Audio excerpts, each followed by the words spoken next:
Thank you, pain. Have you ever wondered if it's possible to thank the pain in your life?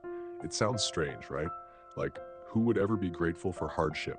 But it's something I've slowly learned to do, and I want to share my journey with you. I once read a quote from the great Russian novelist Dostoevsky. He said, "Suffering is the most sacred gift of every human being, and therefore no one has the right to take it away." When I started thinking about that, I realized his idea is so close to many Eastern philosophies, especially Buddhism. We often think that true happiness means getting rid of all suffering, but I've come to believe that true freedom is about seeing the nature of pain and learning to live peacefully with it. I'm not a fan of empty platitudes or the kind of mindset that tells you to run from reality and hide in a safe space. Life is just like nature. The sky has four seasons: spring, summer, autumn, and winter. Take one away, and it's no longer a complete cycle. Earth has four directions: east, west, south, and north. Remove one, and it's no longer the world we know. Life is the same.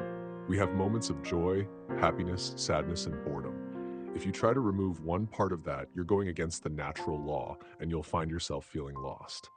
We all want sunny days, but we hate the rain. We want constant peace and quiet, but we can't stand boredom or sadness. That's the trap.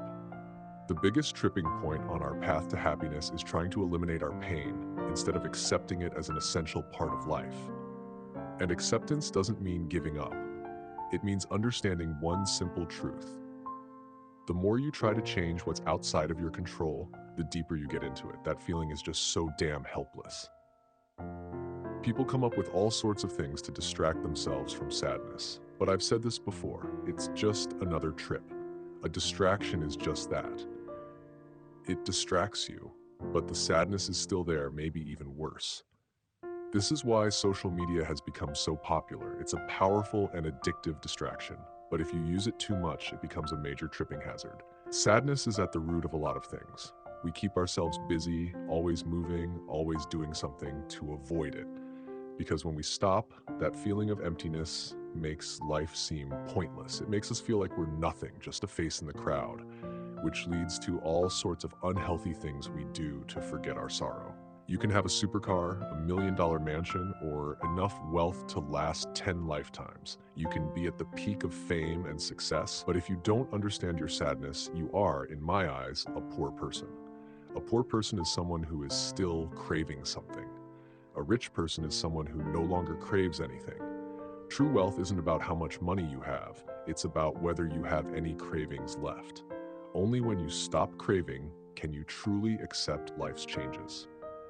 I believe a person's maturity and wisdom are measured by two things: how you deal with things not going your way, how you deal with boredom and sadness. We often talk about the poisons of the mind: greed, anger, ignorance, arrogance, and doubt. But few of us realize that the root of all these is sadness. It pushes us to get up, to act, to grab on, and to improve ourselves. But how you face it is what truly matters. That's why I'm grateful for both the sunny days and the rainy days, the happy moments and the painful ones. They're all wonderful if you learn to appreciate them. Why we give up so easily. Have you ever worked on something you love, only to get bored and give up after a short time? Or maybe you tried something new, and after one terrible failure, you just lost all motivation. A common question for both of these situations is, why do we give up so easily? I've thought about this a lot and have come to a few conclusions. 1. Greed. We often bite off more than we can chew. Our goals are either too big or too many, and we don't have a clear plan. We see someone else succeeding faster and we get discouraged and quit. We were on the verge of success, but our own greed makes us doubt ourselves. Or maybe we have a goal but lack faith. It's like saying, I want to be the world champion wrestler, but I probably can't do it, right? If you don't believe in yourself, where will you find the drive to keep going? Lack of discipline.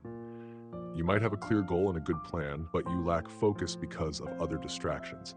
Instead of heading straight for the finish line, you take a detour to have fun. What should have taken 30 minutes ends up taking all night. Lacking discipline is incredibly difficult. 3. Lack of resources. This isn't just about money, it's about knowledge and wisdom.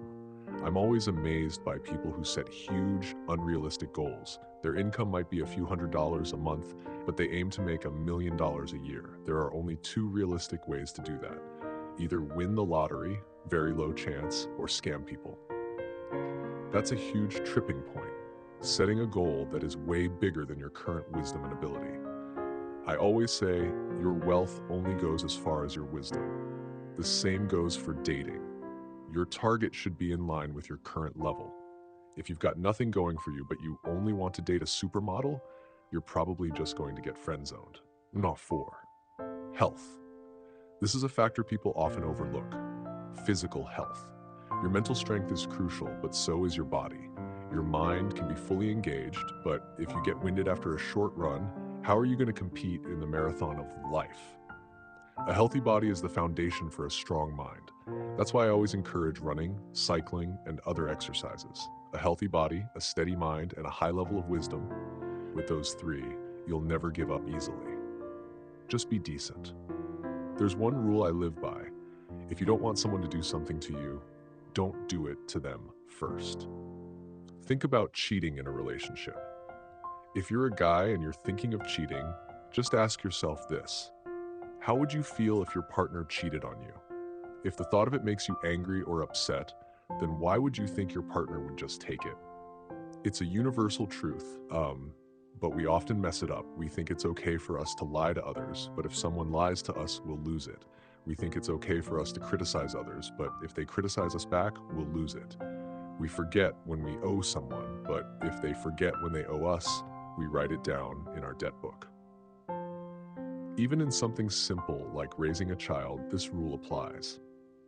I used to buy a ton of snacks because they looked good for kids, but my kid couldn't eat it all, so I would force them to finish everything. If they secretly threw it away, I'd get mad and scold them for being wasteful. But I was the one who was wasteful in the first place for buying too much. The meaning behind this rule is karma. Before you do something or force someone to do something, put yourself in their shoes. If I feel uncomfortable eating a ridiculous amount of food, my kid will too. If I'm being wasteful, how can I demand that my kid appreciate food? It's the same simple idea when you're at a buffet. You're in line, waiting for the grilled steak you really want, and the person in front of you takes all of it and walks away. Doesn't that make you mad? That feeling of discomfort should make you stop and check yourself. Before you do something, look around. Be mindful of others and know when to stop. The same goes for using a public restroom. Just use what you need and leave some for the next person. Don't use the whole roll as if you're the only person who will ever need it. I once got stuck with no paper and had to use the cardboard roll. If that roll could talk, it would probably look at me with disgust and say, "Ha ha, you must be really desperate to come to me." It was not fun. In short, to make it easy to remember, live and let live. If you don't want someone to do something to you, don't do it to them first. And if you've already been decent and they still treat you poorly, just have faith in karma, because what you sow, you will eventually reap. It's only a matter of time.